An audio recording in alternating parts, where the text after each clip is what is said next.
If you can't hear me at the back, would you put your hand up? I just want to make sure that you can hear. Okay. People often take strong intellectual or ideological positions, not because they're particularly convincing, but because of some personal reasons. They think of something in the spur of the moment which helps them in an argument, or it solves an immediate problem, or most often probably it just justifies what they want to do anyway. So I'm going to give you a powerful intellectual position backed by years of clinical judgment, but you should know right from the start that it's all down to personal failings.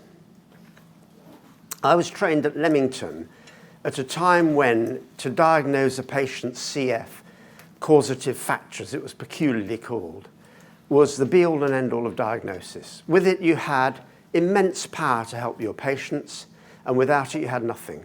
Well, I had nothing. You were supposed to get your patient's CF at the first treatment, or at the very latest, the second. Well, I've had patients I've been treating for years, and with my hand on my heart, I have no idea what their CF is. So I struggled on for some years. Thank goodness I've forgotten how. And finally, I thought, I heard about the integration course at Kickham in Reading. I thought, well, this will solve my problem. I'll go and do that course, and I'll be able to diagnose. Unfortunately not. The course was wonderful, and we learned, I think, 70 or so syndromes, and at the end of it, I could do 2. I was really good on the tests, the written tests, but when it came to live patients, I was hopeless. And in fact, I say 2, but unfortunately, only this week, I was talking to Angie Hicks about a patient I'd had terrible trouble with and spent ages trying to help. And at the end of this long explanation, she looked at me and she said, well, he's obviously got liver chi stagnation. Duh, that was one of my 2. So I ended up having been trained in 2 methods, and I couldn't do either of them. And it was a huge crisis. I mean, I'd spent years doing this stuff, and I loved it, and I cared about acupuncture. I simply had to find another way. So now you know the backstory. Here's this powerful intellectual case supported by immense discrimination in the treatment room, and as my grandson says, for real. So the first thing I want to say is that we have to have some kind of diagnosis. We can't just stick pins in people randomly. But the traditional forms of diagnosis, whatever school, whatever kind you can think of, they're absolutely fine. And I have absolutely no quarrel with them. And they are the groundwork of what we do. They're the accumulated wisdom of thousands of practitioners before us. And we owe it the deepest respect. And I do give it the deepest respect. But all I want to say really in this talk is that sometimes in the treatment room, you find yourself high and dry. Somehow or other, they just don't match the person in front of you, or you just can't find that it really fits. And in those moments, I urge you not to give up, not to cram your patient into a category that doesn't really work, but to be willing and open to different and new forms of diagnosis, all of which I'm going to talk about now. So here's the first. You see in the patient something which isn't in the textbooks. And my example is kidney chi stagnation. Have you ever heard of it? No, nor have I. Nobody's heard of it. But I have a friend who is a very wise and experienced practitioner of energy medicine, though a recently qualified acupuncturist. And she sent me an email the other day saying she had this patient, and that's what she wrote.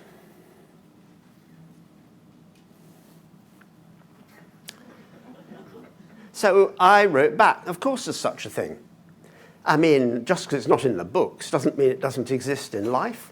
I mean, how much variety is there out there compared to the generalizations in the textbooks? And in any case, I trusted her. I mean, she knows what energy is like. And also, the most convincing point, it makes perfect sense. If water doesn't flow, it stagnates. And if it stagnates and it's cold, it freezes. And this guy was frozen. And also, if you think of the energy of the kidneys, is fear. So if you've got an energy that's not flowing and that's stuck, you're going to get some kind of pathology of that emotion. And he was frozen with terror. So I think it was a perfectly reasonable diagnosis. And in a way, this sums up the whole of the talk. What do you do? There you are with a patient with kidney chi stagnation. It's not in the books. Nobody's telling you it's okay. Nobody's telling you what points to do. Do you ignore it or do you go with it? And I'm suggesting you go with it. Next, there is a possibility, just a possibility, that your patient turns up with contradictory signs and symptoms. I mean, it just happens every now and then, doesn't it? My most recent one was a guy who turned up with a headache, very stressed at work, very frustrated with his job, a boring headache behind his left eye in the temple. And I was sitting there thinking, piece of cake, Tuesday morning, 11 o'clock, easy. This guy has got a liver headache of some sort. But I took his pulses and they weren't wiry. They were squashy and floating. And I looked at his tongue and there was nothing along the edges. And actually, the more I looked at him and the more I took his pulses, the more it looked like a stomach issue. There was quite a lot of phlegm at the back. And the more I took his pulses, they just seemed like the stomach and spleen were miserable. But then you'd expect a headache on the front of the forehead, not at the sides. So what do you do? I mean, do you just say, oh, the hell with it, I'll go with one of them? Or do you find another way of trying to reconcile this difficulty? So, the next one is this. I think one of the dangers of having a quick diagnosis that you think is really good is that it masks from you the possibility that actually there's something else going on, and it's more complicated than that. A couple of patients come to mind. There's a man called Harry who's about 48, 49. He has 3 quite weird symptoms. I mean, in increasing order of weirdness. His legs jerk a lot when he's sitting talking to you. He's talking away and it's all fine. Suddenly his leg goes like that. Well, you might understand that. But then he has rashes that appear at random intervals at random places on his body. Well, you might understand that separately. But finally, after being very ill about 4 years ago, he's completely lost all sexual sensation. He has none. Look it up in the books. It's not there. Nobody tells you how to treat loss of sexual sensation in the blood. I haven't found it, and I looked as hard as I could. And it's not just that, it's the combination of the 3. I mean, what is going on with this bloke's energy? And it isn't going to be a standard answer somehow. And the other one, perhaps you don't need 2 because you know what it's like, but still, as a young woman came, she had very bad acid reflux. Well, young woman, to me young, she's 29.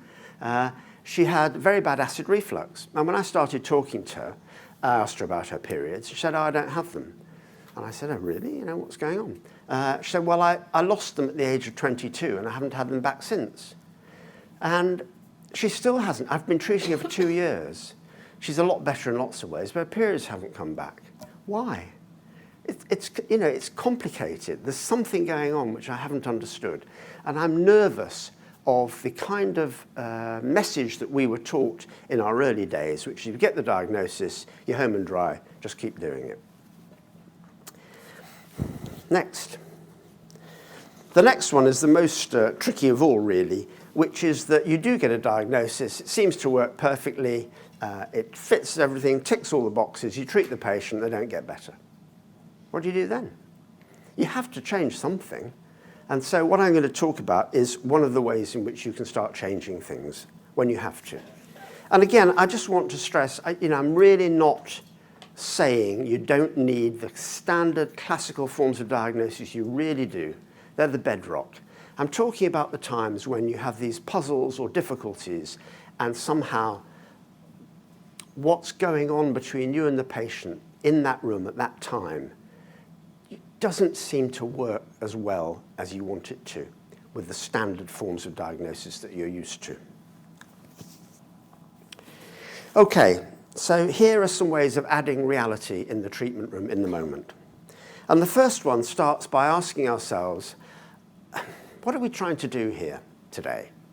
And of course, at the obvious level is we're trying to relieve the symptoms which are causing pain or distress. But behind that, there's another question, which is, why aren't they changing? I mean, most people get better on their own. So something's stuck. In other words, what they've come to us for is to get unstuck from the situation they're in. And here is a quotation by Ida Rolf. Some of you may know her work. It is called structural integration, so it suggests that she's about structure rather than energy, but actually, she's fantastic on energy. There's a wonderful book of hers called Ida Rolf Talks, and it's snippets from her lectures. And I learned more about energy from that than any other book. She's funny, she's wise, and here's one of her quotations about stuckness.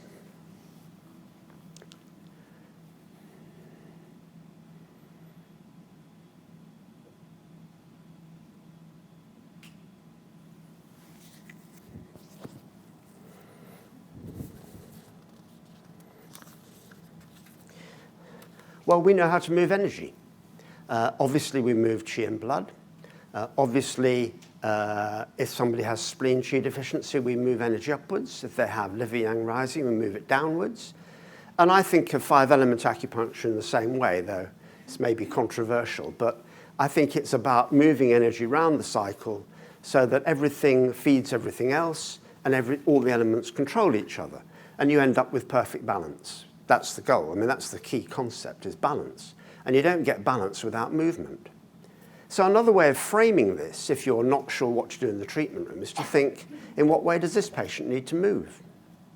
So I'll give you an example. A very able man in his 50s. He started and runs a consultancy company employing about 6 or 7 people. It's been very successful financially and in other ways. And a couple of years ago, it stopped being successful. He lost 2 of his biggest clients, and he needs 3 for the business to really work.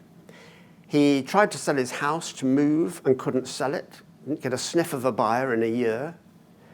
He fell off a motorbike and fractured T9. It's a very nasty injury, actually. When he's sitting in the chair, you notice that the little finger of his right hand is crooked like that. The tendon's tightened up, and the other one's going the same way. And he's in trouble, this bloke. So, I don't know his CF, obviously. Take that for granted. And I can't persuade myself of any particular constitutional type, but I can diagnose that he's stuck. So I can diagnose that he needs to move. And you can probably start anywhere, actually. But the fracturing T9 was suggestive because it's where the back shoe points of the liver are. And then the tightening of the tendons spoke of liver and gallbladder. And then this guy is clearly frustrated with what's going on in his work. So that's the place to start. And I think that's a perfectly reasonable thing to do, even though it's not a diagnosis that you'll find in the books. The diagnosis is stuckness. My next rule of thumb is to step back for a moment from asking yourself what's wrong with this person, which is what we implicitly do, don't we? And ask instead, what does he or she want? It may be that what the patient wants isn't actually what you're giving them. I have certainly done that. My example is a master of wine. Now, I had no idea what a big deal this is, but apparently master of wine is a huge deal. It's an incredibly long training. It's incredibly difficult exams. Only 1 in 10 passes. But when you've got it, you're made. You fly all over the world in luxury accommodation, and you taste wines here, there, and everywhere, and you're treated like royalty, and you make lots of money. It's all terrific. And this bloke was living this life until suddenly he got crippling headaches. I don't know why there's so many headaches. Anyway, a lot of headaches today. And when he has a headache, he can't taste wine. So this is really serious. He had a tasting this week, actually, of 56 red wines in a day. Can you imagine? So you have to really have your concentration up. And of course, he can't do it. He has to cancel them. So he gets a reputation of being unreliable, and so on and so on. Anyway, I'm sitting there with this bloke, and I start doing differential diagnosis. as you do, you know. What kind of headache is it? What kind of day? What kind of pain? What makes it better? What makes it worse? Blah, blah, blah, blah, blah, blah. And none of the answers fitted. You know that lovely moment when you get 2 or 3 that sit and you go, here we go, you know. But they didn't. Everyone was a dead end, you know, bogged down in sand whichever way I went. And I could see he was getting a bit antsy, actually, because there's so many questions. And, you know, when somebody goes on and on at you, you think, does this bloke really know what he's doing? And I was beginning to wonder the same. So I stepped back, and perhaps this is the best bit of the lecture. When you're stuck, step back and think of something else. I stepped back and I thought, what does this guy want? And of course the answer came, when you ask the right question, the answer always comes immediately. He wants to know if the headaches are caused by drinking alcohol. Fundamental. So I checked his pulses endlessly, I looked at his tongue endlessly, I asked him about the times he got the headache, all that. And at the end of it, I was pretty damn sure it wasn't a liver and gallbladder headache. So I said, I don't know what's wrong with you. I don't know why you get these headaches, but I'm as sure as I can be it's not from drinking alcohol. He started crying. It was the best thing I could have done for him. He actually went away without a treatment. He was so overcome, and he rang me up about a month later and said, do you think you can treat this headache? I said, I don't know, but come back, have a go. But what he really wanted was to know that this was not the end of his career. And that was, in a way, that was the best treatment I'd done for ages.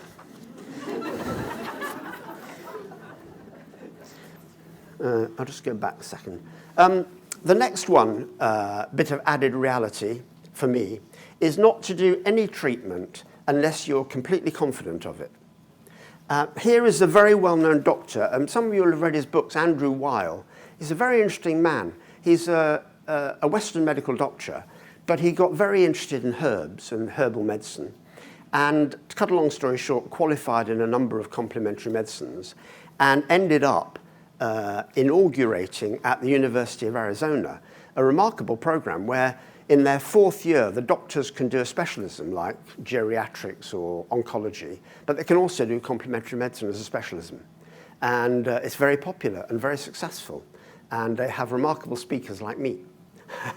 And anyway, he wrote a very good book called Spontaneous Healing. And this is a quote from him.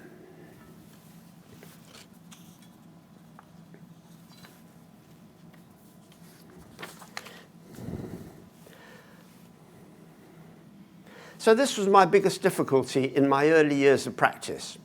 I'd diagnose someone as an earth CF, I'd bend over stomach 42 or stomach 36, and just as the needle was right there, this voice in my ear would say, you sure about this? And of course I wasn't. And actually, it affects everything. It affects the availability of the patient's energy, it affects the power you have with your needles. It affects your relationship between patient and practitioner. It just doesn't work. So I do urge you, if you get to that moment where you think, I'm not sure about this, again, stand back. I hadn't realized stand back was the message of this talk. Stand back. See if you can find something you can do with confidence.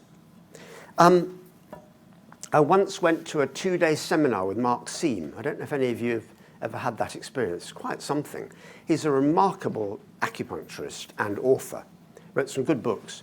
And he's devised his own kind of theory and protocol, which he taught us on day 1, none of which I can remember. But I'll never forget day 2. He treated participants there and then in front of us all, and the results were staggering. And once he decided on his basic approach, he was palpating, finding points and needling in a completely endless flow. And the points were sometimes acupuncture points, sometimes trigger points, sometimes cori, you know, those lumps under the skin. But he was moving with complete confidence. And I asked him about it afterwards, actually, because I was a beginner in those days, and this was the best thing I'd ever seen. And he said that he was, and I believed him, he said he was, once he started, he was listening to the patient, and the patient's body and the patient was sending messages where to go next. And he was just following. And I thought, oh, that's interesting. I wasn't taught that. And it's that confidence he had, which I think makes a huge difference to what we do. After all, when you think about it, a treatment isn't an active practitioner and a passive patient. I mean, this is a collaboration. There's the patient's energy, which is unique, and there's our energy, which is unique, and we have to find a meeting point somehow. And it's no good me doing something which doesn't fit well with my energy. It doesn't work. Okay. Next in my list of rules of thumb when you're stuck is to seize on the peculiar. The more peculiar, the better. A 58-year-old woman turns up, and I asked, her complaint was chronic constipation, really serious. And I asked her how her menopause had been, and she said, I didn't notice it. Well, I mean, I've heard many replies to that question. I've never heard that.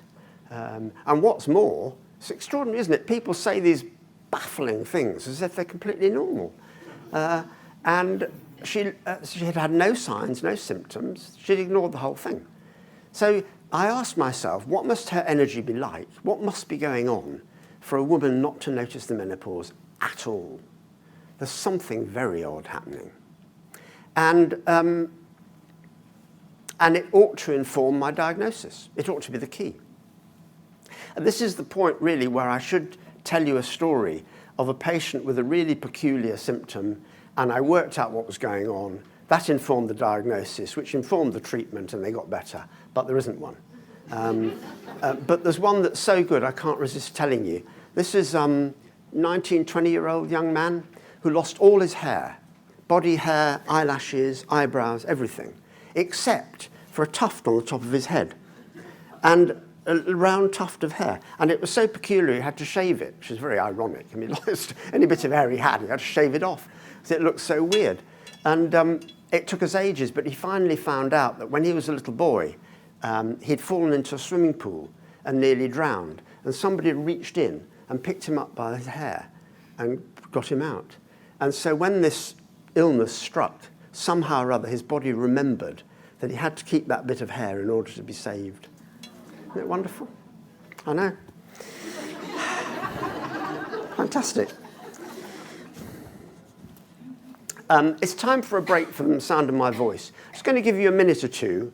Cast your minds to some patient who is not doing as well as you would like, or where you're a bit puzzled about the diagnosis. See if you can think of a patient where there is some kind of strange symptom or odd thing they've told you which doesn't quite fit. And the reason it's so important is we all tend to justify what we're doing and to think of weighty and important reasons why we're right. So we tend to ignore and ride over the bit that doesn't fit. I'm urging you just to take a minute to see if you can think of something in your practice which actually doesn't fit.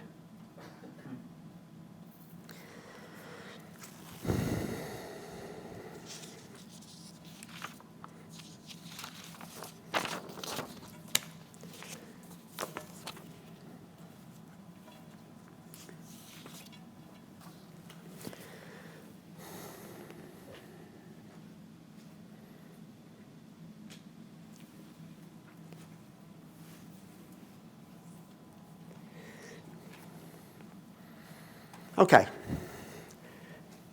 end of pause. The next one is the opposite of the really peculiar, which is the blindingly obvious. When I was a beginner, I didn't think the obvious was really terribly interesting, but now I absolutely love the obvious. Pathogens, fabulous. Someone walks in, clearly got phlegm. It's unmistakable, clear phlegm, they'll feel better. I've got no idea what's going on otherwise, but it's a great place to start. Phlegm, cold, all the pathogens. I love it. And the same idea applies more subtly. I mean, you pick up a patient's hand and it's clammy. You go, that's funny. It's an ordinary sort of day. You might want to check somewhere else to see if the skin's clammy elsewhere too, but the chances are there's damp. Clear damp, they'll feel better. Another example, I didn't know the other day whether to disperse liver or tonify the stomach. I was sort of in two minds. So I palpated both channels below the knee. The liver channel seemed fine. There was nothing there which felt like a stagnation or a hardness or a denseness, but the stomach channel was empty and cold. Easy. Tonify the stomach. So again, step back, try something else. Add in some reality. And touching the patient is one of the greatest realities there is. Which brings me to the last example of obvious, which is pulse taking. I used to teach young acupuncturists in Burma, and they were terrific, except for their pulse taking, which was dreadful. I would take the patient's pulses, and then they would take the pulses, and then they would tell me what they thought, and we'd compare notes and so on and so on. Just as a sort of background to this, we were treating 40 or 50 patients a day. It was overwhelmingly busy. I mean, one day, I said to the people who were organising it, you know, at 4 o'clock, I just can't do any more. I just can't. Completely on my knees. And he said, well, they walked here yesterday. They've been waiting ever since. Go. You do it. So anyway, there we were, desperately busy. Take the patient's pulses. They're all thin, or they're all floating. There's something really obvious. And they're sitting there going... And they finally surface and they say, a bit weak in the third position. I go, no, not weak in the third. Or, you know, they say, perhaps liver a little wiry. No, it's not a little wiry. They're all awful, or they're all something, you know. And again, it's this thing, it's so easy to ignore what seems straightforward. All the pulses are floating, fine, get cracking, you know. Don't look for tiny little things when there's an obvious thing sitting there. Okay, my next dose of reality is about needle technique. And you might think this is a bit peculiar. What's it got to do with diagnosis? You do a diagnosis first, then you do needling, right? Not the other way around. Well, bear with me. There's a huge variety of needle technique out there. One of the people I interned with when I was a student was a terrific twirler. I mean, by the time he got to the point, it had probably done 3 or 4 rotations. Yeah, he's like that. And I liked him a lot. And it's probably his fault. I'm rather a twirler too. Any other twirlers here? Yeah. It's difficult to give up once you're a twirler. It has a particular thing to it. Anyway, there are 2 different reasons, really, for paying such attention to how you needle. The first one is that I think that the wrong needle technique is the single biggest source of error that I make in the treatment room.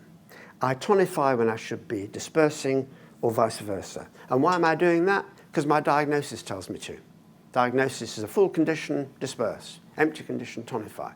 So I follow that, and that's where I make the biggest mistakes. So once again, it's a step back thing. What's this patient like? Never mind the diagnosis for a minute. Are they depleted? Are they quiet? Are they withdrawn? Are they empty?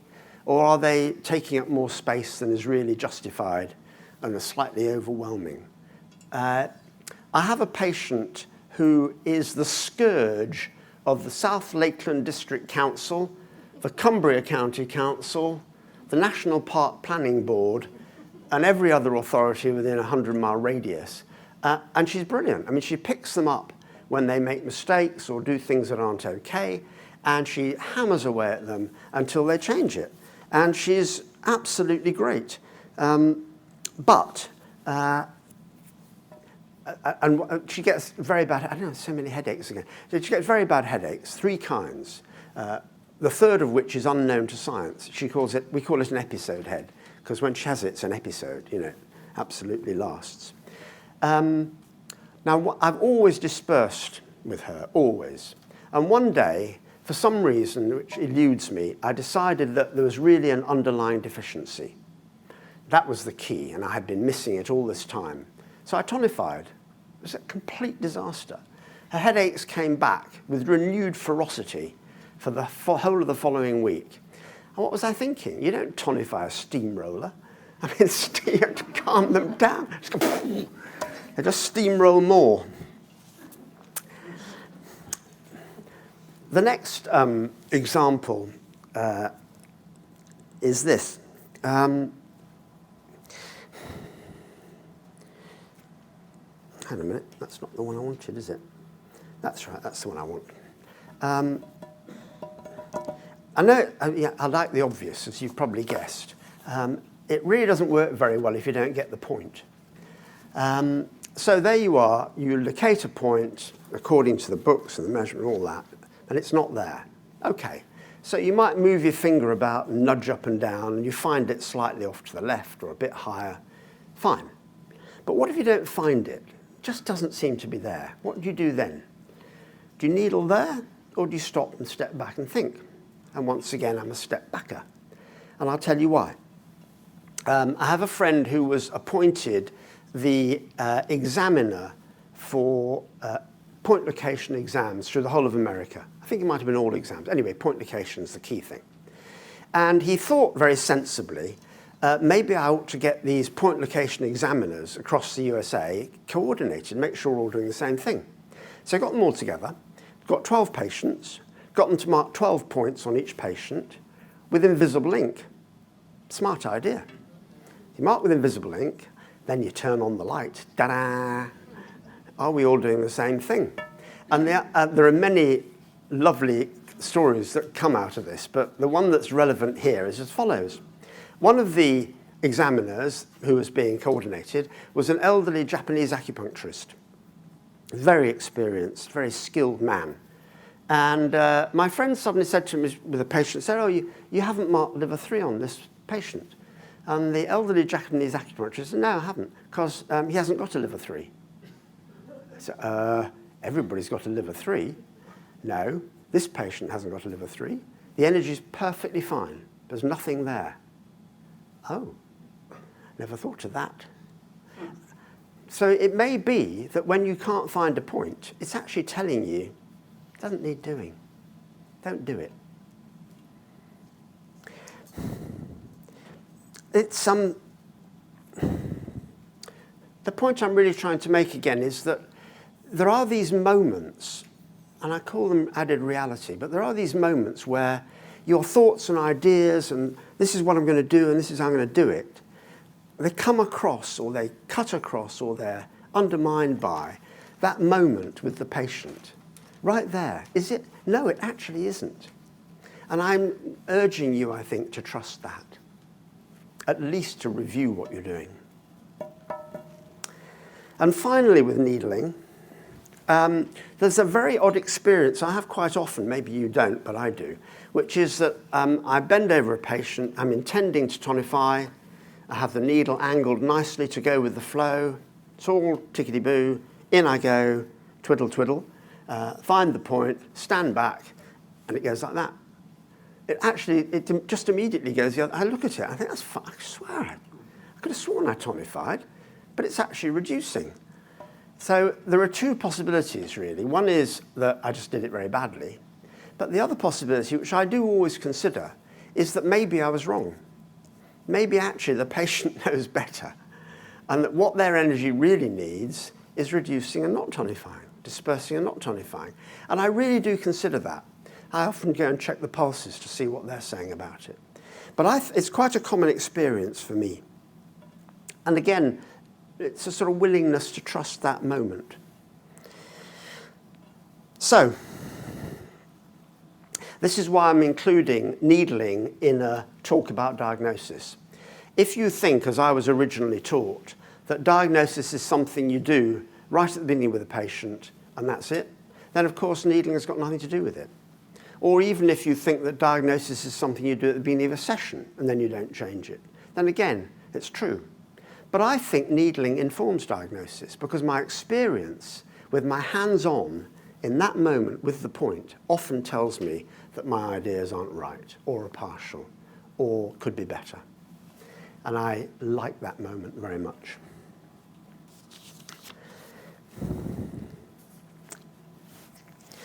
And this is where I give you a remarkable piece of wisdom from my great teacher, Fritz Smith. Fritz Smith is a medical doctor, an osteopath, the founder and inventor of zero balancing, and a master acupuncturist. I had the great privilege once of being needled by him. He tonified large intestine 11. I can think of no reason why you would ever tonify at that point. Couldn't then, I can't now. It was a profound treatment. He is a source of enormous wisdom, this man, and here is a great piece of Fritz's wisdom. Whoops. Oops, why isn't it coming? There you are. It's been the mainstay of my work for years, since he told me that. You may not see the full potential straight away, but it does protect you from what I call the Prime Minister syndrome. And the Prime Minister, not any particular Prime Minister, though there are some great examples recently, but the Prime Minister syndrome is, you think of something completely barking, your senior advisors all tell you not to do it, and you say it's the right thing to do, and you carry on. Well, I am very suspicious of that sort of closed mind that you can get into quite easily. And the great thing about Fritz's wisdom is that your diagnosis is just hot. That's all it is. You've diagnosed hot. Doesn't work, try cold.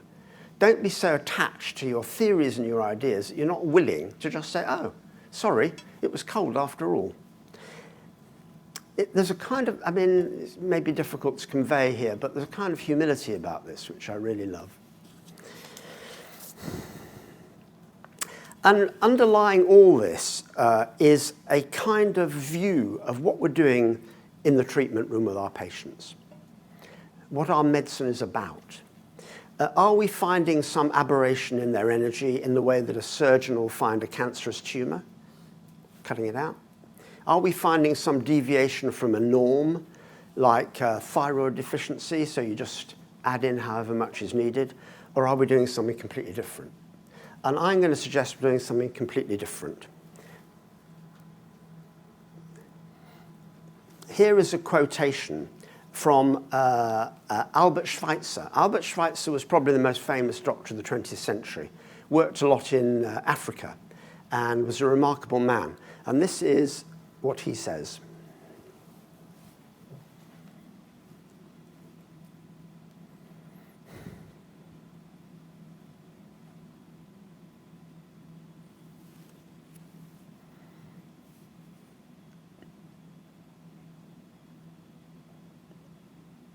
Quite something that I can't quite see my GP going along with that. But it is remarkable.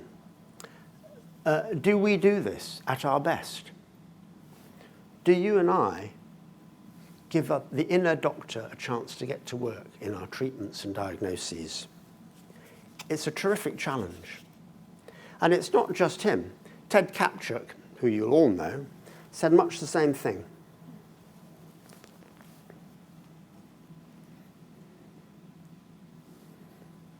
The possibility was always there. The possibility of health, the possibility of healing. How do we frame our diagnoses? How do we design our treatments so that they resonate with the possibility that was always there? So that they evoke and inspire and encourage the inner doctor. It's essential. Well, the two ways we do it. We learn from the accumulated wisdom of all the people who've gone before us. And it's fantastic. I mean, it would be ridiculous to ignore these descriptions of the distortions of energy which have been mapped and explained and understood for centuries. But the other part of it is the reality of your patient in your treatment room on Tuesday morning with you. And that's unique. That hasn't happened before. And we have to acknowledge that as well. I have a patient who has a serious cancer, and a huge part of her distress is not knowing if she'll be well enough to finish her next children's book. She's written about 20, and they're wonderful. And this one, I can't exactly remember, but the start of this one has a young girl who has some task, essential task needs doing, and she needs a bird to do it. And she's leaning on her windowsill one day thinking about this task, and this dove turns up and lands on the windowsill by her, and she thinks, here we are, this is it. What's more, it's a dove, this is terrific. So she says to the dove, I've got this task, would you mind doing it for me? I think that's probably why you turned up. The dove says, sorry, got a bad back. Such a great start to a book, isn't it? I love it. How can you not want that book to finish? It sends you right off in the wrong direction. You expect the dove's going to go, oh, of course, bad back, forget it. Then for me, this is absolutely a crucial part of my diagnosis. I have to contact that part of her which is determined to finish this book, and for whom the rest of however many days she has left are going to be devoted to that. I've got to somehow work with that. So, getting near the end. I think we have a remarkable and interesting task every time we see a patient. We have all our knowledge that we've learned, all the standard categories, all that information, and we have the moment that we're in there with the patient. And we're trying to get a fit all the time. And sometimes it doesn't fit as well as you would like. And I'm suggesting in this talk that you have to really mind that gap, really pay attention to it. So think of the unique reality of that patient that you have in there, Tuesday morning at 10 o'clock. Think of your own skills and your own energy. What state are you in? Are you working well today, or are you going to have to do one of those days where it's okay, you'll do a professional job, but you're not at your best? Or are you in a really clear space? You might be able to do something different. And don't forget your own blind spots and biases. As I said at the start, all this comes from the fact that I can't do traditional diagnosis. And actually, ever since I really owned up to that, I've had a busy practice. When I was trying to do what I wasn't good at doing, it was hopeless. Own up to the reality of your patients in a doctor. Think about that. With each patient, it's a really good thing to look for. What's this patient's in a doctor like? How can I contact him or her? And look at the reality of the relationship between you. As you know very well, with some patients, you can go a long way quickly. And with others, you have to lead slowly. But that has to be put into the mix as well. A standard diagnosis won't tell you how fast to go or how quickly to try and change things. And then there's the moment. There's just that moment when you're bending over a patient with a needle in your hand and something says, this is absolutely right. Or something says, actually, John, just hang on a minute here. Those moments are absolutely precious. So I invite you with every treatment you do to find your own ways of bridging the gap between the generality of your diagnostic categories and the moment with your patient in the room. It will refresh your work, it will refresh your patients, but most of all, it will refresh you. Thank you.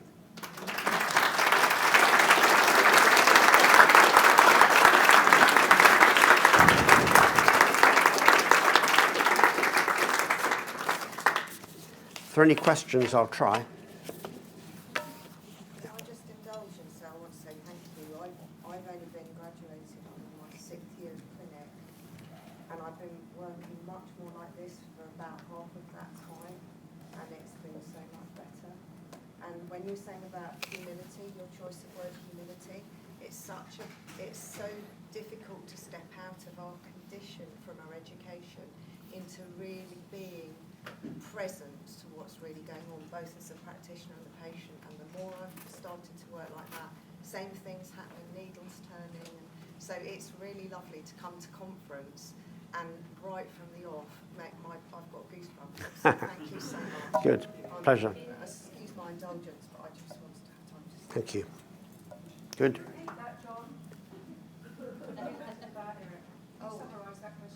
Sorry, I can't hear. Could you stand up? Can you summarise that comment? We couldn't hear it. Oh, sorry. You stand up and summarise your own comment. I just wanted to say thank you, actually, because I was saying I've only been graduated 6 years, and I've been working more like this for about the last 3, trusting within my community that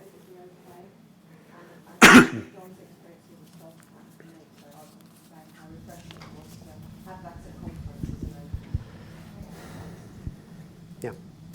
Are you able Could you speak to the room, actually? I was wondering if you could reveal the name of that woman who wrote that one of those wonderful stories. Because I thought the beginning of that book was so brilliant. Oh, I see. Yeah, absolutely. She's called Catherine Cave, C-A-V-E, and there's one better than the next. One of her children's books, called Something Else, has sold 250,000 copies. That's a lot of copies. And they're brilliant. They're sharp. They're not, there's nothing sentimental or squashy about them at all. They're really sharp, focused books. Great, they're great. Yeah. Oh, hi, Harriet. Hi. Thank you very much. My patients often ask me whether you can do acupuncture on yourself. And I always say, well, you know, you can as long as you can reach all the right points. But I don't, because, you know, I just think it's better to have somebody external to yourself to do it. However, if I had, say, a sprained ankle or a broken wrist, and it was just something local, then I might do it. So a couple of years ago, I broke my wrist. After the pot came off, I was sitting in bed looking at my wrist, and so I popped it on a pillow, and I started putting a few local needles in, 2 needles. I went into needle shock. I could feel myself going, so luckily, because I was sitting up with my arm in front of me, I could whip them out really quickly. But, you know, what do you think might have been going on there? I kind of felt like I was short-circuiting myself in some way. I don't know. I mean, the obvious answer is I don't know. I really don't know. I've only needled myself seriously once. I was in Turkey and I was massively constipated, and it was excruciatingly painful. So I did then, and I didn't go into shock. I suppose the simple answer is that you weren't ready. You know, for whatever it was, you were pushing it, and your system just went, "I'm out of here." You know, I mean. And I think that does happen. I mean, I haven't had a really bad example of shock recently, but I think it's because I get the needles out too quickly. You know, you put them in, you look at the patient, you go, oh my God, you know, you get them out fast. And I think it's just that we've misunderstood. So my guess is some way you misunderstood what you needed. Yeah. Thank you. Any more? Okay, well, thank you for coming.